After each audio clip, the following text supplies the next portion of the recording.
So as you'll already be aware from some of my other content on the subject, the Switch scam game repertoire is no stranger to knockoffs and low-budget imitations of both AAA and high-profile titles. The notorious Last of Us scam kicked up a right fuss when it released, but before that we had Dead Space, Power Wash Simulator and even a Grand Theft Auto knockoff. But now comes Rocket Car Ultimate Ball League machines, and no prizes for correctly guessing which one this game shamelessly rips off, but the question is it any good? Well, fasten those seatbelts and show me your big shiny balls, because we're about to find out. So the game kicks things off with a tutorial, or rather a one-time screen showing you the controller layout, and you better memorise this as there's no way to access it again if you happen to forget them. From here we're then taken to the main menu where we have a couple of different options. We have the stadium shop where we can unlock 2 additional stadiums using the in-game currency, of which we start with none, and we also have the garage where we can purchase cars. And the game has quite a wide selection of cars available, all of which look pretty decent. We can also change the colour of the car, though these are limited to various shades of orange and blue to help distinguish between the two teams. And finally we can buy a few different wheel rims and hats, though the hats are all taken from a low poly asset pack and don't really match the rest of the visuals.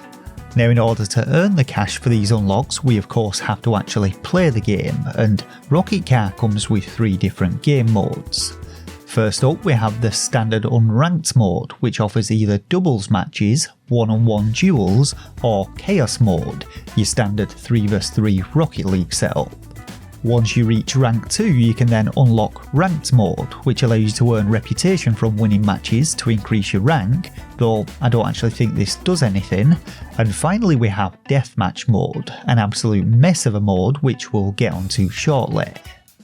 Dropping into my first match though, I opted for a 2v2 mode, just to ease me into things, as I've never been great at Rocket League and I was expecting a bit of a challenge, which I got.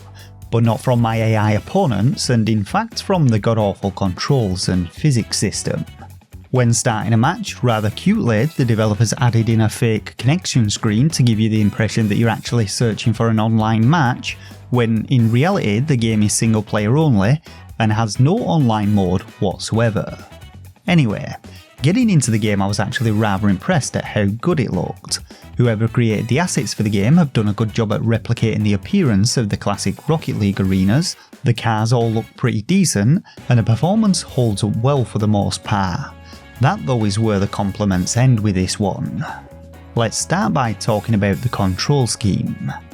Now, rather than accelerate and brake with the triggers, all driving, both backwards and forwards, is handled solely with the left thumbstick, which is incredibly sensitive and coupled with the speed of the game makes it near impossible to drive in a straight line or accurately drive towards the ball.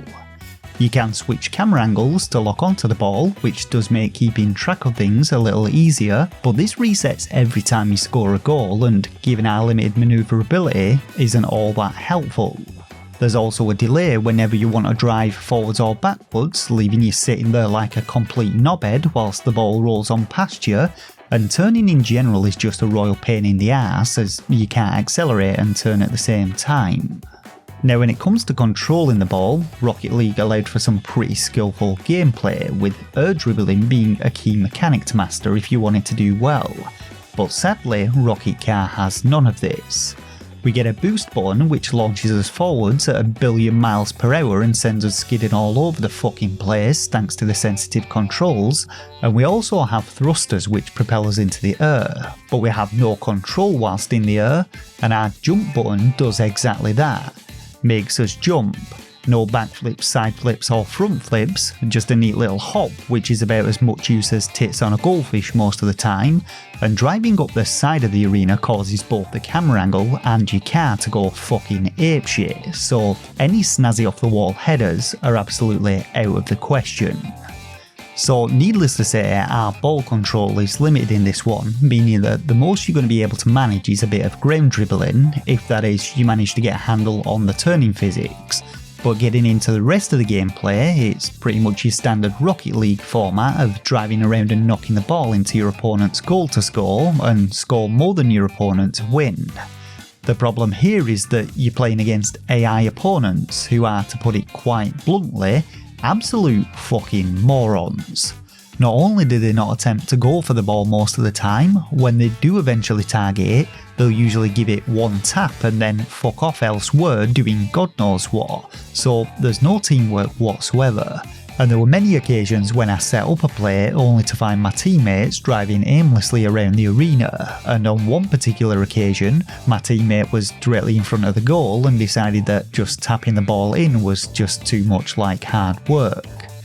It's also worth noting that the AI cars cannot utilise the boosts, so if you manage to drive in a straight line from kickoff, you'll always reach the ball before them and more often than not score.